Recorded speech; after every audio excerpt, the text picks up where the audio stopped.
Hello बच्चों, welcome back to my YouTube channel maths plaza. तो बच्चों, आज मैं इस वीडियो में Bihar board class 9th physics chapter 2 जिसका नाम है गति का वर्णन, डिस्क्राइबिंग मोशन।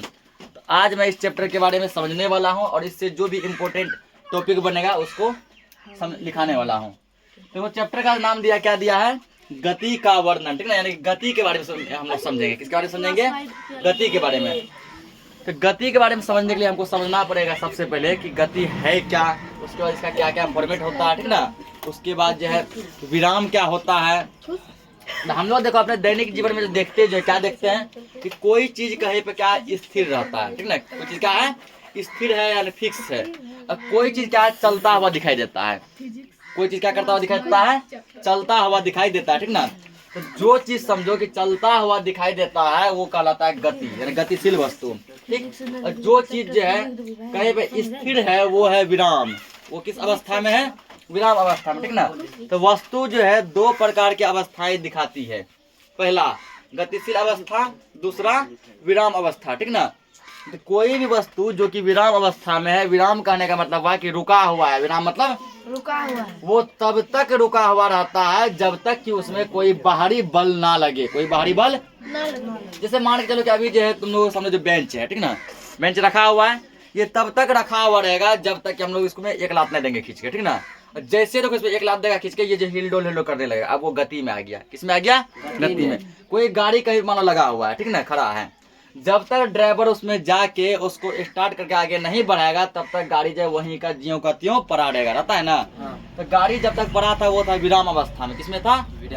अब ड्राइवर जो उसको चलाने का प्रयास किया या फिर चलाया, वो उसको गतिशील अवस्था में ला दिया। इसमें ला दिया गतिशील अवस्था में। तो कोई भी चीज अपने आप गतिशील नहीं होता, उसको गतिशील हम लोग लाते हैं। हम लोग हो गए बाहरी बल। क्या हो गए? जैसे मतलब ये बोर्ड अभी फिक्स है, ठीक ना, जब तक मतलब बोर्ड को ठोका नहीं जाएगा, हिलाया नहीं जाएगा, ये गति में नहीं आएगा। गति का मतलब केवल चलना नहीं होता, ठीक है। कोई चीज हिल रहा है वो भी गति में है, ठीक ना। कोई चीज जैसे मान चल रहा है वो भी गति में है। कोई चीज उछल कूद कर रहा है वो भी क्या है? गति में है, ठीक ना। तो क्या समझ में आया यहाँ पे? तो ये समझे कि कोई चीज विराम अवस्था में है वो तब तक गति में नहीं आएगा जब तक कि हम उस पर कोई बाहरी बल ना लगाए। जैसे कोई चीज मान लो पड़ा हुआ है, जब तक उसको धक्का नहीं देगा तब तक वो आगे नहीं बढ़ेगा, ठीक ना। वो चाहती है कोई चीज हम हमेशा विराम अवस्था में रहे। जैसे कुर्सी मान लो कहीं रखा हुआ है, तुम जब तक उठा के यहाँ से वहां तक नहीं ले जाएगा तब तक कुर्सी यहाँ से वहां तक नहीं पहुंचेगा, वो विराम में ही रहेगा। और जैसे तुम उठा के ले गया अब वो गति में आ गया। किसमें आ गया? गति में आ गया। इसका कुछ इंट्रोडक्शन समझते हैं। हम लोग जैसे रोज की जिंदगी में जो है इर्द गिर्द का मतलब है इधर उधर बहुत सारी घटनाओं को देखते हैं। कुछ वस्तु गतिशील देखते हैं तो कुछ वस्तु स्थिर देखते हैं। जैसे हवाई जहाज एवं पक्षियों को उड़ते हुए देखते हैं। क्या कहते हैं? हवाई जहाज हो गया, हेलीकॉप्टर हो गया, पक्षी हो गया, चिड़िया वगैरह, ये सब हवा में उड़ता है। फिर क्या देखते हैं? तो मोटरसाइकिल, रेलगाड़ी, ये सब क्या देखते हैं? तो धरती पे चलता है ना। मछली को देखते हैं पानी में तैरता है। वर्षा की बूंद को देखते हैं ऊपर से गिरता है, ये सब गति में है। हवाई जहाज उड़ रहा है गति में, मछली पानी में तैर रहा है गति में, बूंद ऊपर से नीचे गिर रहा है गति में है, ठीक ना। जो भी चीज चलने का काम करता है, ऊपर से नीचे चले, नीचे से ऊपर चले, हवा में उड़े, वो गति में है। ये सब चीज देखते हैं। इतना ही नहीं, सूर्य को पूरब से पश्चिम की ओर घूमते हुए देखते हैं, ठीक ना। सूर्य भी हम लोग कहते हैं कि रोज जो है पूरब दिशा में उगता है और पश्चिम में जाके डूब जाता है, वो भी गति करता है, ठीक ना। उसके बाद देखो यहाँ तो ठीक था, इतना एक निर्जीव जैसे पंखा भी गति करता है। पंखा को भी हम लोग गति करते हुए देखते हैं। क्या बताया? गति का मतलब केवल चलना नहीं है, ठीक ना। ऐसे कर रहा है वो भी है, वो घूर्णी गति कर रहा है। कौन सा गति? घूर्णी गति, लेकिन गति कर रहा है। इस तरह ये सारी घटना है स्पष्ट देखी जाती है, लेकिन कुछ ऐसी भी घटना है जो गतिशील है लेकिन हम लोग उसको देख नहीं पाते हैं। ये सब वो घटना है जो गतिशील है, तुम लोग देख पा रहे हैं, हम लोग भी देख पा रहे हैं। कुछ ऐसा घटना है जो गतिशील है, गति करता है, लेकिन हम लोग उसको महसूस नहीं करते हैं, देख नहीं पाते हैं। जैसे मानव शरीर के अंदर धमनी एवं शिराओं में रक्त का प्रभाव, हमारे पूरे बॉडी में जो है रक्त का मतलब क्या होता है? खून, यानी ब्लड। पूरे बॉडी में ब्लड का सर्कुलेशन होता रहता है। सर्कुलेशन का मतलब हुआ, ठीक ना, ऊपर से नीचे से पूरा बॉडी खून चलता रहता है, ठीक है। यदि ब्लड सर्कुलेशन बंद हो जाएगा, यदि खून का प्रवाह, रक्त का प्रवाह बॉडी में बंद हो जाएगा तो हमारा पत्ता कट जाएगा, हम क्या हो जाए, जय हिंद जय भारत। जैसे कुछ आदमी को देखता होगा, ठीक ना, शरीर का कुछ अंग ऐसा हो जाता है ना, जिसको हम लोग कहते हैं, बोल जाए कि ठेठ होता है, भूत बोलते हैं ना, वहाँ कितना तुम सुइया दे रहा है, दाब रहा है, नोच रहा है, तोड़ मरोड़ रहा है, उसको वहाँ फर्क नहीं पड़ता है, लकवा को मारता है, ठीक ना, वो अंग उसका ऐसा खराब हो जाता है, कितना वहाँ कुछ करो उसको वहाँ फर्क नहीं पड़ता है। या फिर देखो, इंसान को भूत करने के लिए सुइया देता है, उससे क्या होता है, आदमी का पूरा बॉडी निष्क्रिय हो जाता है ना। तो वो जो जहाँ पे यहाँ वो जो है घटना उस जगह होता है जहाँ खून नहीं पहुँच पाता है। जैसे मान चलो इतना दूर यदि खून नहीं पहुँचेगा, ये पूरा यहाँ सूखने लगेगा, ऐसा नहीं रहेगा, ये सूख के पूरा ना, जैसे दाबेगा ना, फिर से नहीं फूलेगा, दबले रह जाएगा, दब दिया, दबा हुआ ही रह जाएगा पूरा, फिर से फूलाएगा तब फूलेगा, ये क्या खून पहुँचिए ना। तो पूरा बॉडी जो गति कर रहा है, किसके वजह से, ब्लड सर्कुलेशन, क्योंकि अंदर में खून गति करता है, ठीक ना, हम लोग उसको देख नहीं पाते हैं। हृदय का धड़कन, देखो 24 घंटा हमारा हृदय जो धक धक धक धक धड़कता रहता है, इसको भी हम लोग देख नहीं पाते हैं। तो पूछेगा मानव का हृदय 1 मिनट में कितनी बार धड़कता है? 72 बार। कितना बार धड़कता है? 72 बार, ठीक ना, ये ऑब्जेक्टिव याद रखना। उसके बाद हम दौड़ते हैं तो शरीर की मांसपेशियां गति करती है। जब हम रनिंग करते हैं, हमारे शरीर के अंदर जो मांसपेशियां हैं वो भी दौड़ता है हमारे साथ, लेकिन हमको वो महसूस नहीं होता है। इसके अतिरिक्त ग्रह, तारे और अन्य आकाशीय पिंड, अणु, परमाणु सब गतिशील हैं। ग्रह मतलब कौन सा? जैसे कि ग्रह कुल कितने हैं? 8 हैं, है ना। तो पृथ्वी भी हमारा एक ग्रह है। तो मंगल ग्रह हो गया, शनि ग्रह हो गया, बृहस्पति हो गया, ठीक ना, यूरेनस हो गया, ये सब क्या है? ग्रह है। शुक्र ग्रह हो गया, ये सभी ग्रह सूर्य के चारों बगल घूमते रहते हैं, सब गतिशील हैं। पौधे भी गति करते हैं, ठीक है ना। पेड़ पौधा भी क्या करता है?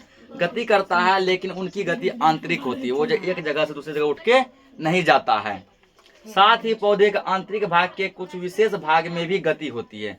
तो जब तक पौधा में गति नहीं होता, ठीक ना, तो इतना सा पौधा इतना बड़ा कैसे हो जाता है? जहाँ मान लो जैसे ये डाली है, ठीक ना, या फिर ये स्टीम तना है, उसके बगल से कैसे निकल आता है डाली, ठीक ना, तो वो सब क्या एक गति है। इस तरह हम लोग जो गति को समझे, ठीक ना। ऐसे तो गति कभी एक सीधी रेखा में, तो कभी वृत्तीय पथ पर, तो कभी घूर्णन गति करता है। जैसे कि मान के गाड़ी को सीधा ले जा रहे हैं, वो एक सीधी रेखा में गति। उसके बाद जैसे देखो, जैसे कि सूर्य के चारों बगल सभी ग्रह घूमते हैं, ठीक ना, वह वृत्तीय गति ऐसे करके गोल करके वृत्ताकार में है। पंखा एक ही पॉइंट पे ऐसे घूमते रहता है, एक ही पॉइंट पे रहता है ना, पॉइंट एक है, ऐसे तो घूम रहा है, तो वो क्या हो गया? तो वो तुम्हारा हो गया घूर्णी गति। तो गति बहुत प्रकार के होते हैं, ठीक ना। तो पहले हम लोग गति समझ ले, फिर उसका प्रकार भी समझेंगे, गति कितने प्रकार के, कितने टाइप के होते हैं। तो लिखेंगे पहले यहाँ गति। अल्लाह मत करो।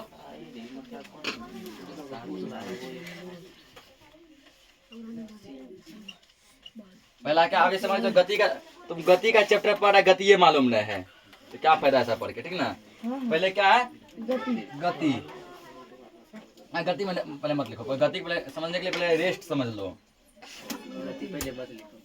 रेस्ट को कहते हैं विराम, ठीक है। हिंदी नाम क्या है? विराम। और इंग्लिश से बोलते हैं इसको रेस्ट। रेस्ट क्या है? तो राजा भर दिन जो खाता है, सोता है, खाता है, ठीक ना, तो वो भी रेस्ट है। वो क्या है? रेस्ट है, यानी आराम है, ठीक ना। क्या लिख रहा है यहाँ पे? विराम क्या है? यानी गति। तो गति को समझने के लिए पहले क्या समझेंगे? विराम।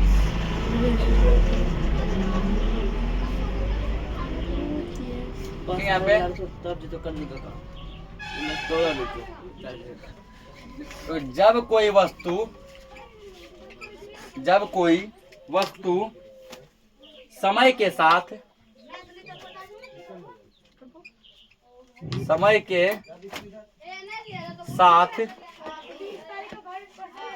जब कोई वस्तु समय के साथ स्थान नहीं बदलता है,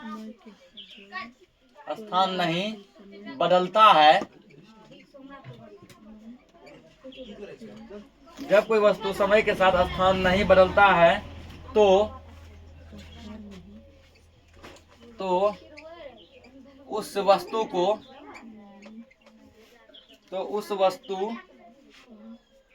को विराम में समझा जाता है। विराम में समझा जाता है, ठीक ना। क्या बताए, जब कोई वस्तु समय के साथ अपना जो स्थान परिवर्तन नहीं करता, जगह नहीं बदलता है, तो उस वस्तु को हम लोग कहते हैं विराम वस्तु, ठीक ना, यानी वो विराम अवस्था में। जैसे मान के चलो, ऐसे समझो कि जब हम 1 घंटा पहले जब देखे थे तो बोर्ड यही था, है ना। अभी जब देख रहे हैं अभी भी बोर्ड कहाँ पे है, यही है। और जब फिर शाम में आके देखेंगे तब भी बोर्ड कहाँ रहेगा, यही रहेगा। क्या हुआ, समय तो निकल रहा है, लेकिन समय के साथ ये वस्तु जो है, इसको वस्तु मान लो, ये अपना स्थान नहीं बदल रहा है। बदल रहा है क्या, जहाँ था वहीं है। हम कह सकते हैं कि ये वस्तु जो है ना, ये बोर्ड विराम में है। ये बोर्ड किस अवस्था में है, विराम अवस्था में। क्या समझे कि जब कोई वस्तु समय के साथ स्थान नहीं बदलता है तो वह वस्तु विराम में समझा जाता है। मतलब समय बदलेगा, समय चल रहा है, जैसे कि 7 बजे ये यहाँ था, 8 बजे यहाँ है, 9 बजे यहीं रहेगा, हर दिन यहीं रहेगा, ठीक ना। समय निकल रहा है लेकिन ये वस्तु अपना जगह नहीं बदल रहा है, इसका मतलब ये विराम में है। ये किस में है, विराम में है।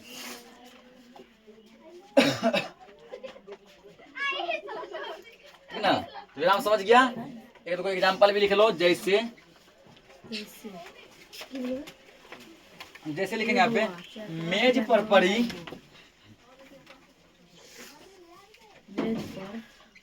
टेबल पर रखी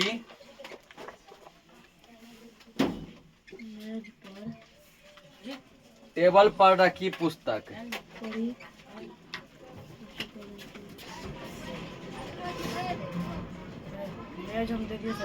टेबल पर रखी पुस्तक,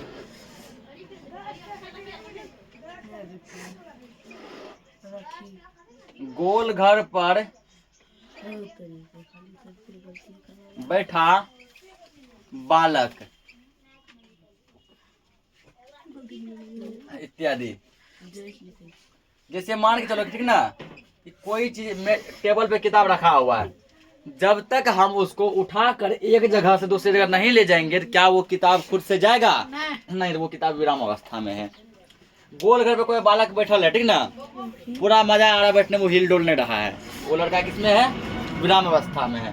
तो विराम समझ गए। अब हम लोग समझेंगे गति को, ठीक ना। किसको समझेंगे, गति को। इसको नोट करो, आगे देखते हैं। तो विराम समझ गए। अब समझेंगे हम लोग गति। गति यानी कि मोशन, ठीक ना। तो गति क्या है, तो विराम में क्या बताए, जब कोई चीज जो है समय के साथ अपना स्थान नहीं बदलता है तो वह वस्तु विराम में समझा जाता है। गति में जस्ट उसका उल्टा, यदि कोई वस्तु समय के साथ अपना स्थान बदल रहा है, इसका मतलब वो वस्तु गति में है, ठीक ना। इसका लिखेंगे कि जब कोई वस्तु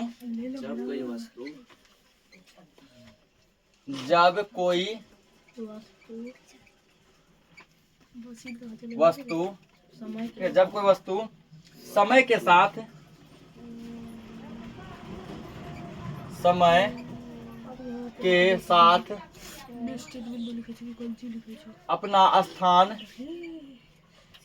स्थान बदल देता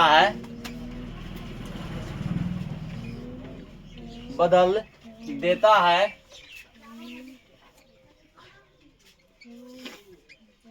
तो उस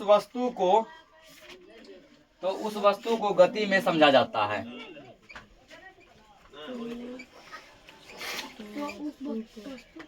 तो उस वस्तु को गति में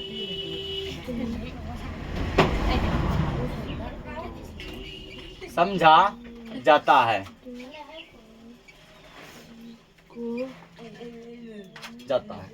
क्या बताए, जब कोई वस्तु समय के साथ अपना स्थान ही बदले, जगह भी, जैसे मान के चलो कि कोई ट्रेन जो है पूर्णिया से खुला, ठीक ना। क्या देखे, 7 बजे वो मॉर्निंग में वो पूर्णिया में था, 8 बजे जब उसका लोकेशन चेक किए तो वो क्या देखते हैं कि अब जो है वहां से वो आगे जा चुका है, ठीक ना। मान के चलो कि वो जो है कि वो पूर्णिया से मतलब बनमनखी आ गया, ठीक। अब फिर क्या किया, और जब आगे चेक किए तो क्या देखते हैं, वो जो आगे फिर जो है सहरसा मधेपुरा में कहीं भी मतलब जा रहा है, ठीक। तो क्या समय जो बदल रहा है, समय के साथ वो अपना स्थान भी बदल रहा है, ठीक ना। समय तो चल रहा है, समय के साथ साथ वो वस्तु अपना स्थानीय जगह भी चेंज कर रहा है। ऐसे वस्तु को बोलेंगे हम लोग गतिशील वस्तु। क्या बोलेंगे, गतिशील वस्तु, यानी वह वस्तु गति में है। जैसे देखो,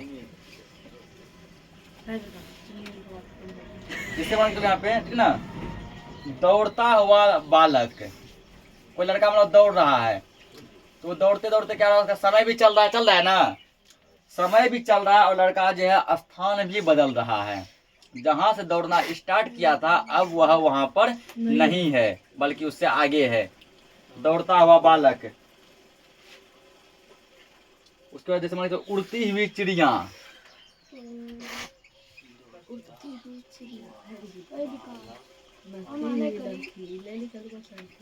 उड़ती हुई चिड़िया, ठीक ना।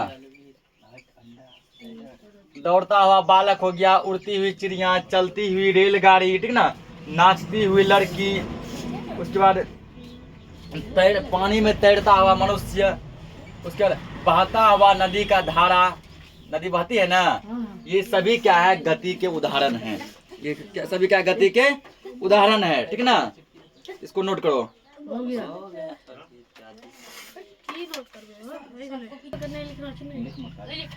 अगला देखो हेडिंग दिया है, ये लिखना नहीं, खाली समझो इसको।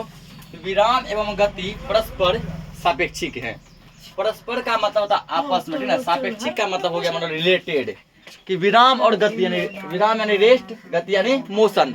रेस्ट और मोशन दोनों एक दूसरे से रिलेटेड है, एक दूसरे से क्या है, रिलेटेड है। कैसे रिलेटेड है समझो, ठीक ना।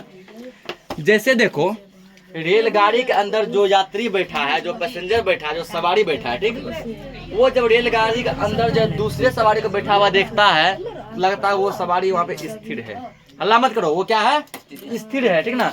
लेकिन जब वही पैसेंजर जो है बाहर खिड़की से देखता है, उसको लग रहा है ऐसा कि रेलगाड़ी तो स्थिर है, वो चलिए नहीं रहा है, बल्कि बाहर का पेड़ पौधा, पोल, खंभा, ठीक ना, उसके बाद जो है जो बगल से दूसरा रेलगाड़ी गुजरा वो, और जिस पटरी पे चल रहा है वो पटरी, सड़क, सब उसको चलता हुआ प्रतीत होता है ना।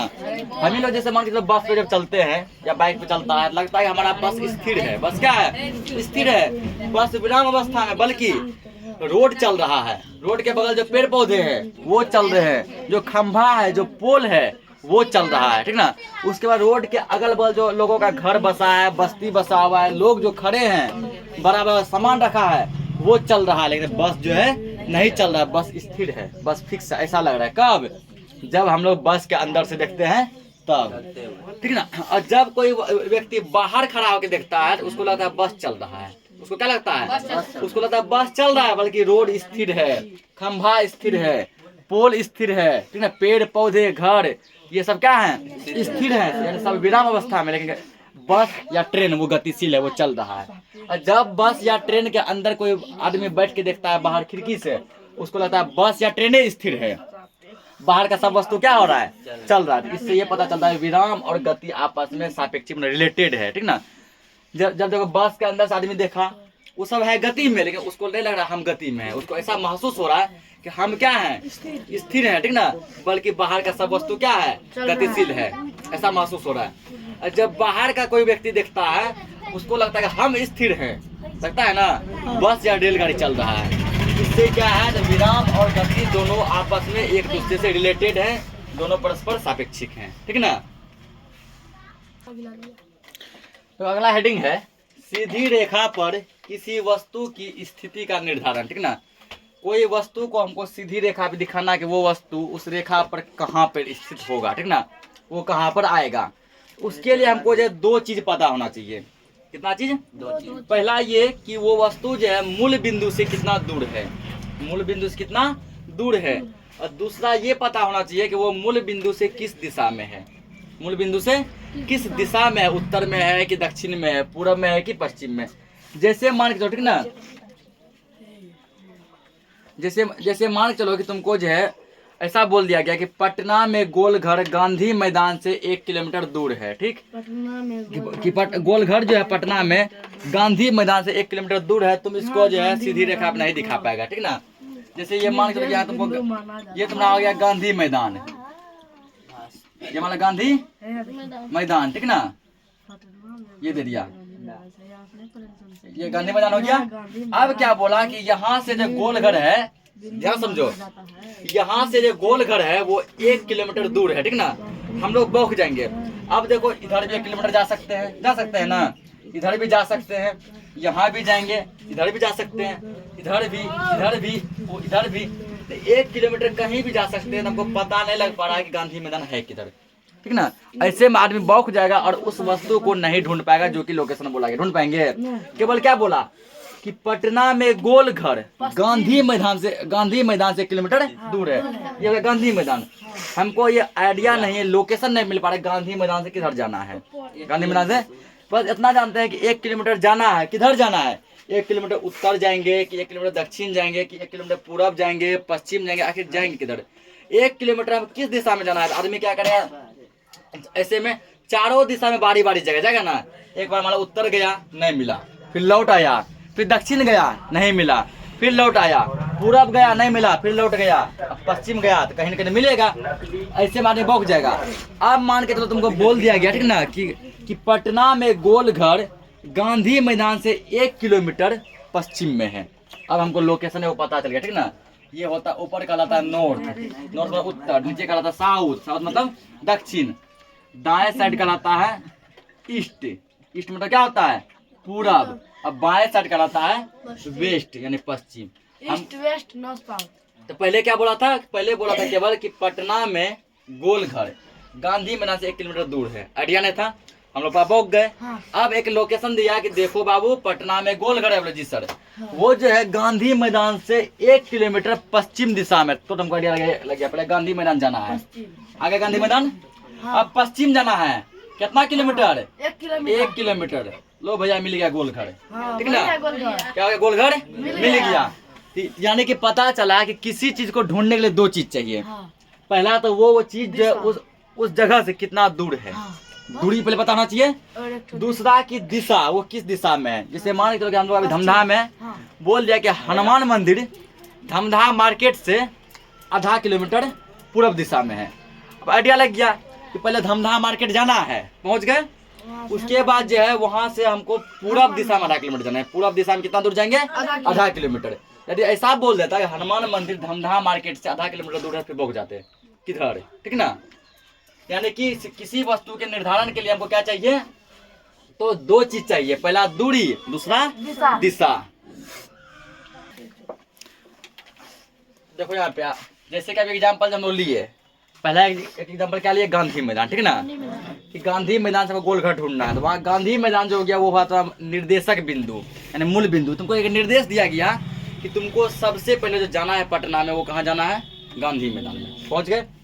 अब गांधी मैदान में जाने के बाद तुमको क्या करना है? पश्चिम की दिशा में 1 किलोमीटर जाना है, तो उससे तुमको क्या मिल जाएगा? तो गोल घर मिल जाएगा। दूसरा एग्जाम्पल लिए कि जैसे धमधा में 500 मीटर के पूर्व दिशा में क्या है? हनुमान मंदिर है। तो धमधा बाजार जो हमारा हो गया ये मूल बिंदु हुआ, ठीक ना। मूल बिंदु बोलो या फिर निर्देशक बिंदु बोलो, कि हमको आइडिया लगा पहले धमधा जाना है मार्केट, पहुंच गए। अब जो है 500 मीटर जाना पूर्व दिशा में हनुमान मंदिर मिल जाएगा। तो पहले यहाँ पे जो मेन पॉइंट आया वो आया मूल बिंदु, ठीक ना। पहले समझेंगे यहाँ पे मूल बिंदु क्या है। मूल बिंदु क्या है? एरो मारेंगे, एरो बताए हैं। जैसे ये आधा पैराग्राफ के अंदर, आधा पैराग्राफ के बाहर, ठीक ना।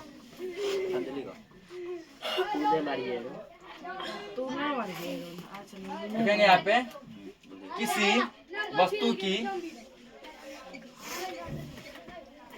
किसी वस्तु की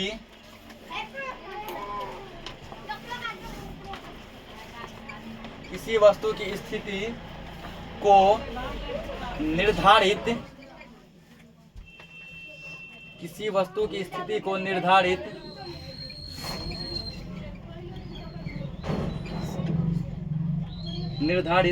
करने के लिए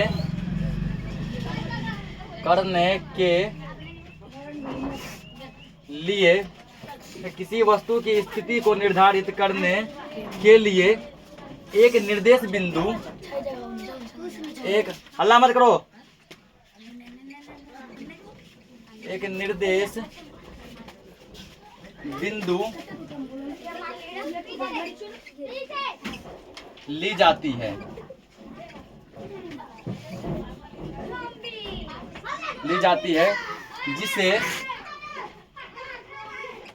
जिसे मूल बिंदु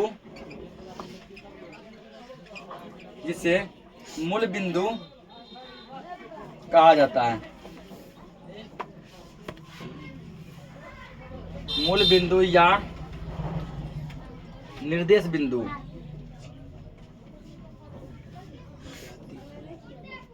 मूल बिंदु या निर्देश, जिसे मूल बिंदु या निर्देश बिंदु कहा जाता है। तो समझा दिए किसको कहेंगे। नहीं, सबसे पहले जाने का आइडिया हमको जहाँ पे मिले कि पहले तुमको वहां जाना है, ठीक ना, तो मूल बिंदु कि जैसे पहले गांधी मैदान जाना है, पहुंच गए। उसके बाद अब जो है वहां से आइडिया लगा कि हमको गांधी मैदान से पश्चिम दिशा में 1 किलोमीटर जाना है। यानी पहला जो पॉइंट जो हमारा हुआ जहाँ जाना है हमको वो हुआ गांधी मैदान, हुआ ना, वही तुम्हारा मूल बिंदु यानी कि निर्देश बिंदु। ठीक, अब जो है मान के चलो मूल बिंदु के पास पहुंच गए, जो हमको एक निर्देश बिंदु दिया गया कि देखो बाबू पहले वहां जाना है, वहां पहुंच गए। ठीक, अब वहां से हमको क्या करना है, तो दूसरा जगह जाना है। तो उसके लिए क्या चाहिए, तब 2 चीज चाहिए, पहला दूरी, दूसरा दिशा। कि जैसे मूल बिंदु पहुंच गए, मान के जो गांधी मैदान पहुंच गए, वहां से हमको कितना दूर जाना है, तो 1 किलोमीटर जाना है। किस दिशा में जाना है, पश्चिम दिशा में जाना है, ठीक ना। अगला यहाँ पे एरो मारेंगे, अगला एरो मार के लिखना है। अब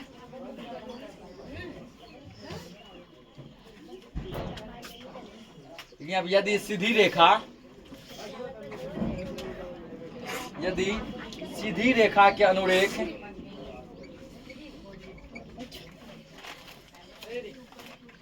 सीधी रेखा के अनुरेख अनुरेख वस्तु की स्थिति, वस्तु की स्थिति स्थिति का पता लगाना हो,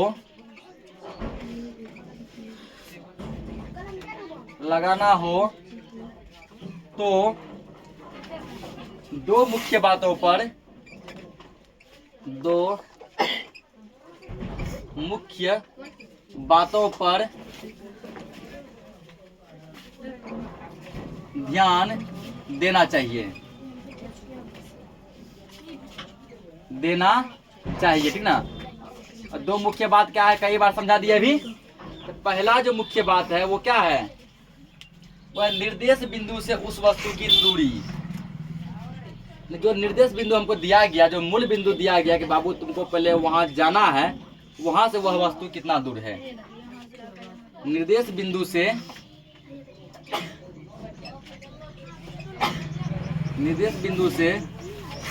उस वस्तु की दूरी,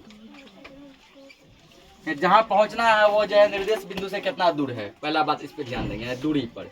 दूसरा वो किस दिशा में है,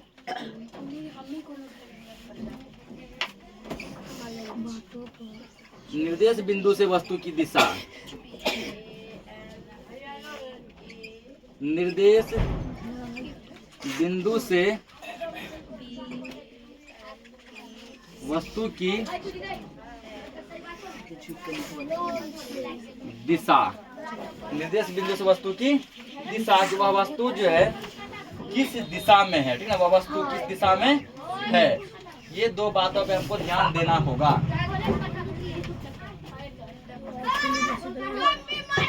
ठीक ना, इसको नोट करो। इतना समझ गए, ठीक ना। अब देखो, तो हम लोग दिशा को जो दिखाते हैं वो 2 तरीके से दिखाते हैं, ठीक।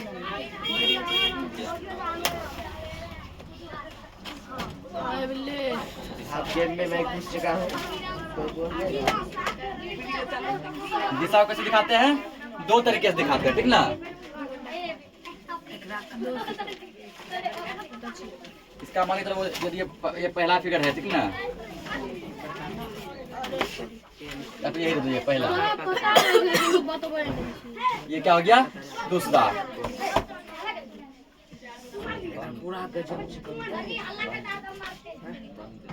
अब दिशा कैसे दिखाएंगे, तो दिशा को दिखाने का 2 तरीका है। पहला क्या, सबसे पहले क्या होता है, जो निर्देश बिंदु क्या है, तो निर्देश बिंदु तुम्हारा आ गया ये, ठीक ना, ये निर्देश बिंदु, इसी को कहते हैं मूल बिंदु। क्या कहते हैं, इसको लिखा जाता है ओ से, ओ फॉर ओरिजिन, मूल बिंदु। अब मान के मूल बिंदु पे आ गए, निर्देश बिंदु पे आ गए, अब हमको इधर से किस दिशा में जाना है, ऊपर जाना है कि नीचे जाना है, दाएं जाना है कि बाएं जाना है, ठीक ना, किधर जाना है। तो पहला जो तुमको दिशा जो देगा, ठीक ना, हल्ला मत करो, पहला जो दिशा देगा वो देगा तुमको अक्ष के फॉर्म में।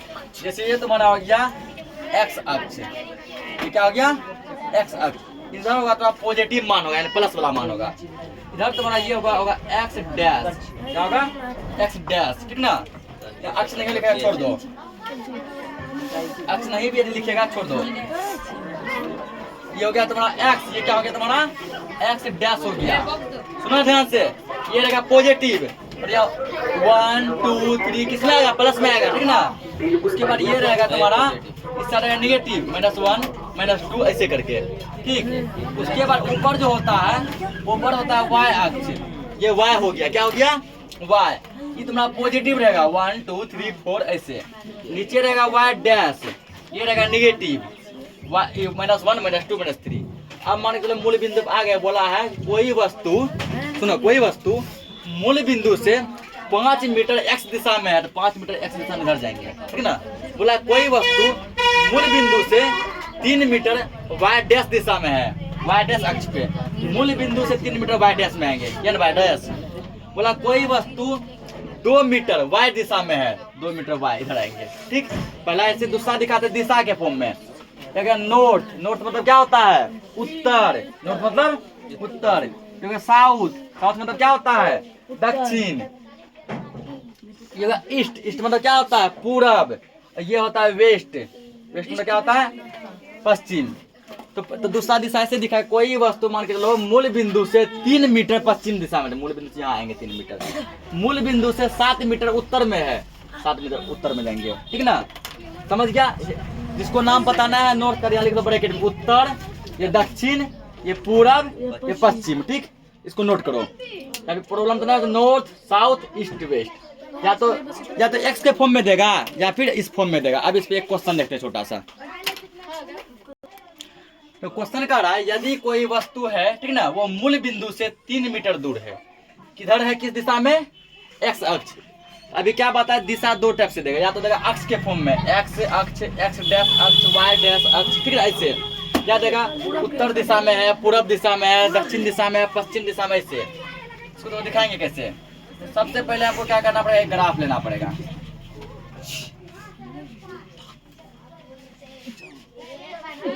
ले लिए, हमको किसके फॉर्म में दिया है, अक्ष के फॉर्म में ना, तो ग्राफ लेंगे अक्ष वाला। ये हो गया X, X dash, Y, Y dash ले लिए। उसके बाद यहाँ पे क्या करेंगे, एक हम लोग पैमाना लेंगे, ठीक ना, 1 सेंटीमीटर बराबर, 1 सेंटीमीटर बराबर एक, हम यहाँ मान लेंगे, यहाँ पे माना 1 सेंटीमीटर बराबर 1 मीटर। क्या मान 1 सेंटीमीटर बराबर, यदि मीटर में दिखाएंगे ना, तो यहाँ से लेगा यहाँ तक 1 मीटर जाएगा ना, फिर उतना बड़ा उधर 2 मीटर, फिर 3 मीटर। हम मान लिए 1 सेंटीमीटर बराबर 1 मीटर। देखो पहले क्या बोला है कि 3 मीटर किस दिशा में जाना है, एक्स में जाना है ना, एक्स ये है ना, इधर आ जाओ, 1 2 3, 1 2 3, ठीक ना। यही हमारा हो गया 3 मीटर। ये जो है ना, यही बिंदु ए हो गया।